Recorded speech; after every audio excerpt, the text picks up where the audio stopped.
जी दोस्तों, तो अब हम डिस्कस करेंगे प्रॉप्स को। प्रॉप्स स्टैंड फॉर होता है प्रॉपर्टीज़ के। पहले इसकी हम थोड़ी सी थ्योरी पढ़ लेते हैं, फिर इसको हम प्रैक्टिकली देखते हैं। React allow us to pass information to a component. जो प्रॉप्स है रिएक्ट, वो रिएक्ट में अलाउ करता है अपने कंपोनेंट में इंफॉर्मेशन को पास करने का, यूजिंग समथिंग कॉल्ड प्रॉप्स, उसको जिसे हम कहते हैं प्रॉप्स। रिएक्ट के अंदर हम प्रॉप्स को इस्तेमाल करते हुए कंपोनेंट में अपनी इंफॉर्मेशन पास कर सकते हैं। Props are basically kind of global variable or object. जो प्रॉप्स हैं वो काम करते हैं जिस तरह से ग्लोबल वेरिएबल्स काम करती हैं या कोई ऑब्जेक्ट काम करता है। We can pass props to any component as we can declare attribute for any HTML tag. हम जो प्रॉप्स हैं, जो प्रॉपर्टीज़ हैं, किसी भी कंपोनेंट को इस तरह से पास कर सकते हैं जिस तरह से हम HTML टैग में कोई एट्रीब्यूट लगाते हैं। मिसाल के तौर पे आपने एक डिव लगाई है, तो डिव को आप क्लास लगाते हो, आईडी लगाते हो, या आप डाटा इवेंट कोई भी आप उसमें एट्रीब्यूट लगाते हो। तो सेम उसी तरह से हम जो कंपोनेंट है रिएक्ट के अंदर, जो कंपोनेंट्स हैं उनको हम प्रॉपर्टीज़ अप्लाई कर सकते हैं। उनको हम जो एट्रीब्यूट्स की तरह उनको उनके ऊपर प्रॉप्स जो है वो सेट कर सकते हैं। Props can be used in both class based and functional components.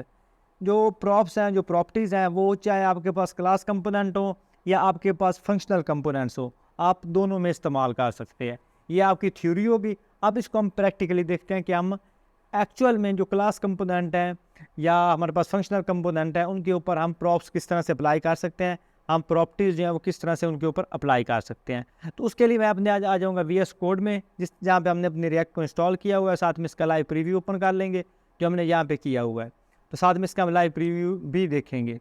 तो सबसे पहले आपके पास रिएक्ट इंस्टॉल होकर स्टार्ट होनी चाहिए। उसके लिए आपने जो प्रीवियस वीडियोज़ हैं वो एक दफ़ा लाजमी देख लेनी है। और अब ये आपका कंपोनेंट है, ऐप कंपोनेंट।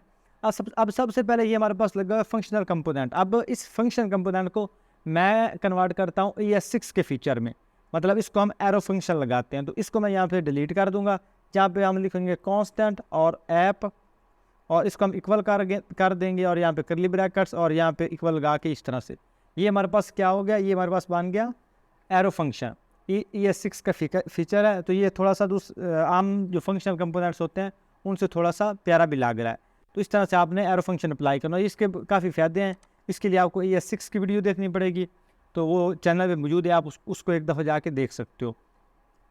तो जब भी आपने प्रॉप्स लगाने हैं, प्रॉपर्टीज़ लगानी है, उनको आपने किसी न किसी फंक्शन के अंदर, किसी न किसी कंपोनेंट के अंदर उनको सेट करना है। जिस तरह से ये हमारे पास ऐप कंपोनेंट लगा हुआ है, हम इसमें भी सेट कर सकते हैं, लेकिन मैं इसको अलग एक फंक्शन के अंदर सेट करूँगा। तो यहाँ मैं फंक्शन लूँगा। अब जब आपने नॉर्मल फंक्शन लिखना, आप कुछ भी लिख सकते हो, लेकिन जब आपने एक फंक्शन लगाना है एज अ कंपोनेंट, तो उसका जो नाम आपने रखना है उसका फर्स्ट लेटर आपने कैपिटल रखना है। तो मैं इसका रखता हूँ कार। जब मैं इसको इस तरह से कार लिखूँगा, ये उसको ट्रीट करेगा फंक्शन। लेकिन जब मैं उसको C कैपिटल और AR लिखूँगा, या तब इसको फंक्शन भी करेगा, इसको कंसिडर करेगा एज अ फंक्शन भी और एज अ रिएक्ट कंपोनेंट भी। तो इसके अंदर आपने ये प्रेंसेस लगाने और यहाँ पे इसके यूज़ कर लेने प्रॉप्स। ये बाय डिफ़ॉल्ट भी आ गया रिएक्ट, अगर आपने रिएक्ट का प्लगइन इंस्टॉल किया हुआ है, प्रॉप्स। और यहाँ पे तो इसको हम करेंगे यहाँ पे रिटर्न में मैं इसको लिख देता हूँ यहाँ पे H2 का टैग, और H2 के टैग के अंदर मैं लिख देता हूँ IM, या हमने लिख दिया माई नेम इज़। आगे हम कार का नाम लिख देंगे। तो उसके लिए मैं यहाँ पे करली ब्रैकेट्स लगाऊंगा, और आपने यहाँ पे लगाना प्रॉप्स आ गया। अब आपने किस एट्रीब्यूट के साथ इसको कॉल करना है, तो मैं इसको एट्रीब्यूट लगाऊंगा ब्रांड। ये ब्रांड आ गया, ब्रांड। अब यहाँ तक आपका काम ख़त्म हो गया, my name is props brand. अब इसको हम नीचे एज आ HTML एट्रीब्यूट जिस तरह से हम पास करते हैं उस तरह से हम कंपोनेंट में पास करेंगे। तो कार कंपोनेंट को हम यहाँ पे कॉल करेंगे। सबसे पहले ये लग गया, इसको हमने यहाँ पे क्लोज कर दिया। अब इतना करने के बाद जैसे हम इसको सेव करेंगे और ब्राउज़र में चेक करेंगे, यहाँ पे आ गया माई नेम इज़, आगे एम्प्टी। लेकिन जैसे इसको मैं एक एट्रीब्यूट सेट करूँगा, इसमें मैं प्रॉप्स पास करूँगा, यहाँ पे लिखूँगा ब्रांड, जो हमने वहाँ पे नाम दिया, ये आपने नाम दिया ना प्रॉप्स डॉट ब्रांड। अब प्रॉप्स को आपने छोड़ देना, क्योंकि ये आ रहा है यहाँ से। अब इसके अंदर आपने ब्रांड लगाना, ब्रांड को इक्वल करना है, इसके आगे कोई भी आप नाम लिख दो।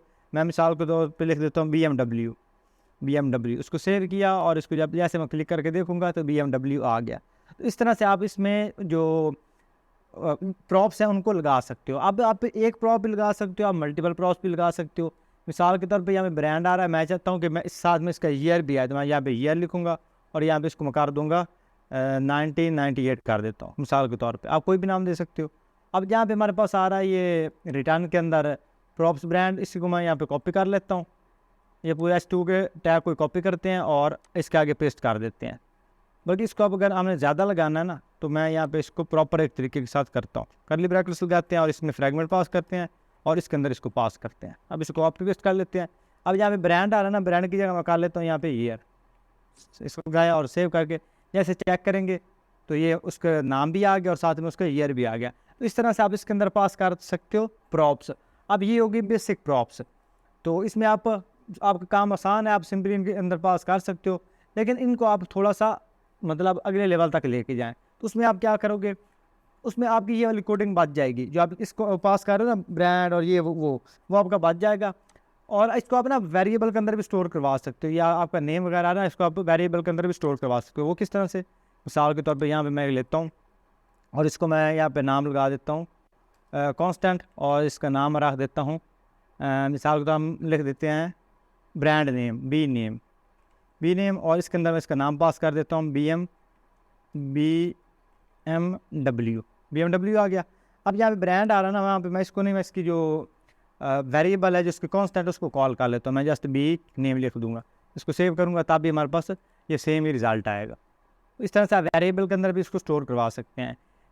तो अब इसमें मैं क्या करता हूँ, मैं एक ऑब्जेक्ट के तौर पे इसको लेता हूँ कि मिसाल के तौर पे ये जितने भी हम इसमें प्रॉपर्टीज लगाते रहे हैं ना, हमें इसका जो फंक्शनल कंपोनेंट है ना, सॉरी इसका जो कंपोनेंट है रिएक्ट कंपोनेंट, इसके अंदर हमें ज़्यादा एट्रीब्यूट पास ना करने पड़े।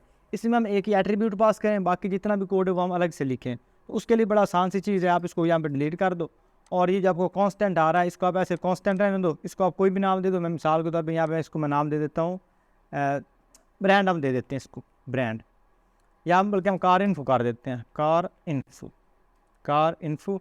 और इसके अंदर हम सारा अपना डाटा जो लगा लेते हैं। मैं मिसाल के तौर पे इसमें पास कर देता हूँ, यहाँ पे सबसे पहले नेम पास कर देता हूँ। नेम इसका मैं कर देता हूँ यहाँ पे फोर्ट, एक गाड़ी आई थिंक फोर्ट भी होती है, मुझे इतनी गाड़ियों के नामों का नहीं पता। मॉडल, और मॉडल भी आप यहाँ पे कोई भी लगा सकते हो। मैं मिसाल के तौर पे इसको लगा देता हूँ यहाँ पे 99 ये लगा देता हूँ। आप कुछ भी लगा सकते हो, और साथ में इसका हम ईयर भी लगाना चाहे तो वो भी आप लगा सकते हो, क्योंकि वो मॉडल एक ही चीज़ होगी। हम कलर इसका लगा देते हैं, कलर। तो कलर में मैं इसको दे देता हूँ आई थिंक वाइट कलर ज़्यादा होता है, वाइट या ब्लैक होता है, ये ज़्यादा चलते हैं। अब यहाँ पे आपका कार इन्फो आ रहा है, इसको अब यहाँ से कॉपी करो कार इन्फो को, और इसको आपने एक एट्रीब्यूट नाम देना, आप कोई भी दे दो। मिसाल के तौर पे मैं दे लेता हूँ इसको ब्रांड दिया, और इसके अंदर कर्ली ब्रैकेट्स लगा के इसमें आपने इसको पास कर देना है। बस आपका काम ख़त्म। अब इसके अंदर आपको कोई और चीज़ लगाने की ज़रूरत नहीं, बस इसको आपने कॉल करना है इसके अंदर। तो आप किस तरह से करोगे, मैं इसको एक दफ़ा डिलीट करता हूँ और यहाँ पे मैं लेता हूँ एक, बल्कि हम सिंपल इसको लगा देता हूँ IM। कार का आगे नाम लिखने के लिए हम क्या करेंगे, कर्ली ब्रैकेट्स लेंगे, प्रॉप्स डॉट ब्रांड। अब जितना भी ये आपके पास ऑब्जेक्ट है, जितनी भी ये इसके अंदर डाटा है, वो सारा इस ब्रांड के अंदर स्टोर है। तो मैं यहाँ पे ब्रांड डॉट, उसके आगे मैं इनमें से कोई भी नाम लिख सकता हूँ। मिसाल के तौर पे ब्रांड के आगे मैं लिख देता हूँ नेम, तो ये हमारे पास नेम प्रिंट हो जाएगा यहाँ पे IM फोर्ट। तो अब इसके नीचे हम लिख देते हैं मिसाल के तौर पे ईयर, तो ईयर हम इस तरह करेंगे। तो इसके अंदर भी सेम प्रॉप्स डॉट ब्रांड और उसके बाद डॉट, अब इसका ईयर यहाँ पे हम प्रिंट करवा देंगे जो हमारा यहाँ इस ऑब्जेक्ट के अंदर आ रहा है। इसको सेव किया और चेक करेंगे तो ये इसके साथ इसका आई थिंक ईयर नहीं आ रहा, उसको एक दफ़ा देखता हूँ कि क्यों नहीं आ रहा। इसको मैं एक दफ़ा BR लगा देता हूँ, BR, इसको सेव किया। अच्छा सॉरी, ईयर हमने नीचे लिखा ही नहीं है, हमने यहाँ पे लिखा है मॉडल, तो यहाँ पे हम मॉडल ही लगाएंगे, मॉडल, और सेव किया। अच्छा अब ये, अच्छा इसको हमने क्लोज़ नहीं किया। जब आपने सिंगल एलिमेंट लगाना ना, तब आपने इसको इस तरह से क्लोज़ कर लें। मिसाल को BR का टैग है, इनपुट का टैग है, उसको आपने इस तरह से क्लोज़ करना है। अब यहाँ पे IM फोर्ट और ईयर इज़ 1991, तो ये आपके पास रिज़ल्ट आ गया। अब सेम इस तरह से हम इसमें जो कलर है वो भी लगा सकते हैं। तो यहाँ पे मैं कलर इसका लगा देता हूँ, और यहाँ पे मैं इसको लगा देता हूँ कलर।